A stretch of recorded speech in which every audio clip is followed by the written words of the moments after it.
राज्यसभा चुनाव के बाद हुए सियासी घटनाक्रम के बाद आज बीजेपी में 9 नेताओं ने उन्होंने पार्टी ज्वाइन की है। उसमें कांग्रेस के 6 बागी हैं और 3 निर्दलीय विधायक हैं। इस वक्त खबरें अभी तक के साथ संजय रतन है, विधायक है कांग्रेस पार्टी के। सर, आपने भी प्रेस कॉन्फ्रेंस भी की, उसमें भी बहुत महत्वपूर्ण बातें कही हैं।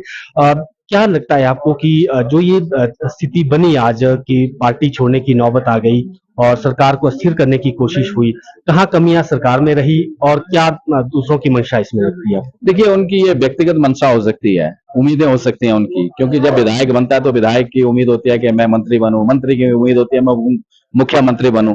तो कोई भी पद हासिल करने की उनकी अपनी जो है वो मानसिकता हो सकती है। पार्टी ने उनको पूरा मान सम्मान दिया और कांग्रेस पार्टी की सरकार में पूरे काम हो रहे थे, ऐसा कोई वजह नहीं थी। अगर छोटी मोटी उनको कोई लगता था कि हमारे क्षेत्र के साथ ऐसा हुआ है या हमारी कोई मांग पूरी नहीं की है, तो घर में बैठ के वो बात कर सकते थे और उस बात को जो है उसका समाधान किया जा सकता था। पार्टी छोड़ने की नौबत तो ये मैं समझता हूं कि उनका व्यक्तिगत निर्णय है और उनको ऐसा लगा कि हो सकता है कि हम यहाँ मंत्री ना बने, हम वहां जाके मंत्री बन जाएंगे, तो ये उनकी भूल है। आपको लगता है कि उनकी उम्मीदें वहां पूरी हो पाएंगी अब स्थिति में? नहीं, मेरे को नहीं लगता, क्योंकि वो संगठन की पार्टी है, संगठन है, उनका अपना संगठन है। वो बाहर से आए हुए लोगों को तो टॉलरेट ही नहीं करते हैं, तो मेरे को नहीं लगता कि उनकी उम्मीदें जो है वहां पे पूरी होंगी। लेकिन उन्होंने एक कोशिश की है, ट्राई किया है उन्होंने कि अगर हम वहां जाते हैं तो हो सकता है यहाँ से ज्यादा उनको वहां पे मिले।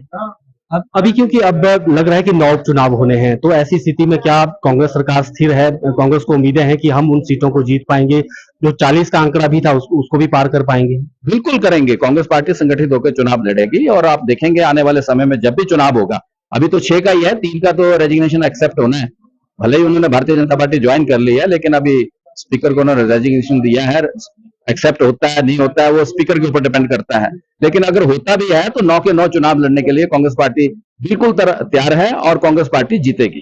सर, कांगड़ा से आपका नाम भी मंत्री पद के लिए कई बार चर्चाओं में रहा है, और ये भी बात सामने आई है कि आप जो है सरकार के लगातार संपर्क में है, मुख्यमंत्री के संपर्क में है, और ये भी चर्चाएं रही कि आप भी बागियों का साथ दे सकते हैं। इसमें कितनी सच्चाई है? बिल्कुल निराधार है ये आरोप।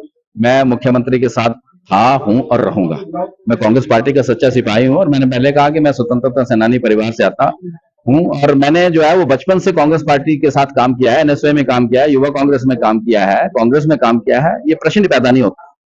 क्या लोकसभा चुनाव में कांग्रेस पार्टी के लिए अनुकूल माहौल है, चाहे प्रदेश की बात करें या देश की बात करें? क्योंकि अभी भी बीजेपी कह रही है कि हम 400 पार जाने वाले हैं। देखिए, माहौल तो बनाना पड़ता है। अब चुनाव का जो है वो डिक्लेरेशन हो चुकी है, चुनाव जो है वो घोषित हो चुके हैं। आने वाले समय में हमारे उम्मीदवार घोषित हो जाएंगे, उसके बाद चुनाव का माहौल पार्टी पूरी तरह तैयार है और हम चुनाव लड़ेंगे और अवश्य जीतेंगे। बिल्कुल, ये थे कांग्रेस विधायक संजय रतन, और इन्होंने कहा कि जिन्होंने पार्टी छोड़ी है उनकी कोई मंशा रही होगी, किसी ने मंत्री बनना होगा या कोई और मंशा उसमें थी, लेकिन कांग्रेस पार्टी एकजुट है और अपने को लेकर जो अफवाहें चल रही है कि पार्टी छोड़ सकते हैं, उसको लेकर साफ किया कि ऐसा कुछ भी नहीं है और पार्टी के साथ खड़े हैं। वीडियो जर्नलिस्ट शंकुर के साथ प्रदीप ठाकुर, शिमला।